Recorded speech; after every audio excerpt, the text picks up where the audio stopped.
এলো নাকি? ওই যে মনে হচ্ছে জলসা চলছে। হ্যাঁ, এদেরকে বাপ জীবনেও সিধা করা মুশকিল আছে। এরা বিরাট জিনিস, বিরাট জিনিস, বুঝলেন? একটা ঘটনা বলে আমার ভূমিকাকে লম্বা না করে আমি সরাসরি আমার বিষয়ের দিকে ঢুকে যাব। একজন 80 বছরের বুড়ি আর 95 বছরের বুড়া, তো দুজনে ভাত খেয়েছে। ভাত খাওয়ার পরে বুড়া চলে গেছে চায়ের দোকানে, ভালো করে বোঝার চেষ্টা করবে। আর বুড়িটা গেছে দুজনের থালা বাসন দুটোকে পরিষ্কার করার জন্য নদীর ধারে। তো নদীর ধারে গিয়ে বুড়া থালিটা পড়ে গেছে। পশ্চিম দিক থেকে পূব দিকে আর পূর্ব দিকে দ্রুত গতিতে পানি ছুটছে। তো থালাটা পড়ে গেছে। বুড়ি বলছে থালাটা পড়ে গেল তো খুঁজে নেয়। খুঁজতে গিয়ে মানে আপনার দাঁড়ানো করে পড়ে গেছে নদীতে। নদীতে জায়গা পড়ে গেছে, বুঝলে? তাই না, ওটা পানির স্রোতে কোন দিকে নিয়ে যাবে? আর ওই পাশে ওর কথা বললেন ডাঙ্গুলি খেয়েছিল, যে একটা লাঠি আর একটা ছোট একটা থাকে, ওইগুলাকে ডাঙ্গুলি বলে। আপনাদের দিকে কি বলে কে জানে? হ্যাঁ, তো সেই ও দেখে নিয়েছে যে আমার দাদি পড়ে গেছে, বলে দাদিকে তো পানিতে ভাসিয়ে নিয়ে চলে গেল, দাদাকে খবর দিতে হবে।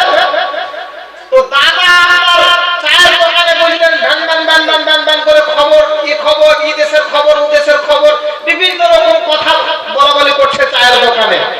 তো মোতা এসে বলছে, ওরে দাদু, তোর বুড়িকে পানিতে নিয়ে চলে গেল।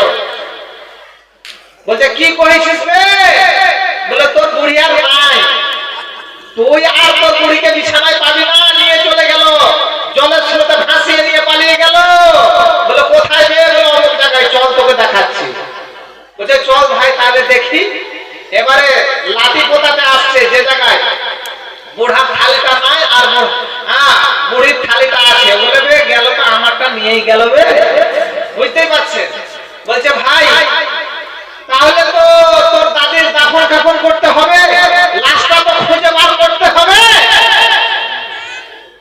চল, হাতে একটা টর্চ লাইট নিল আর একটা ছাতা বগলে ধরে নিয়ে বুড়া এবার হাঁটতে শুরু করেছে পশ্চিম দিকে। পানি কোন দিকে পড়ছে? ওকে পাবে কোন দিকে গো? পূর্ব দিকে। তো ও হাঁটতে শুরু করেছে কোন দিকে?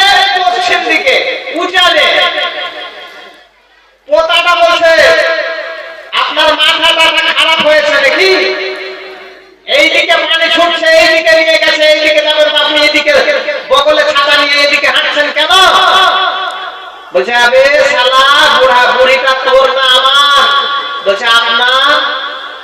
বলছে ওকে 80 বছর ধরে নিয়ে আমি সংসার করছি বে, ওকে জীবনেও কোনোদিন আমি সিধা পাই নাই, ওকে আজকে উজানেই পাবো,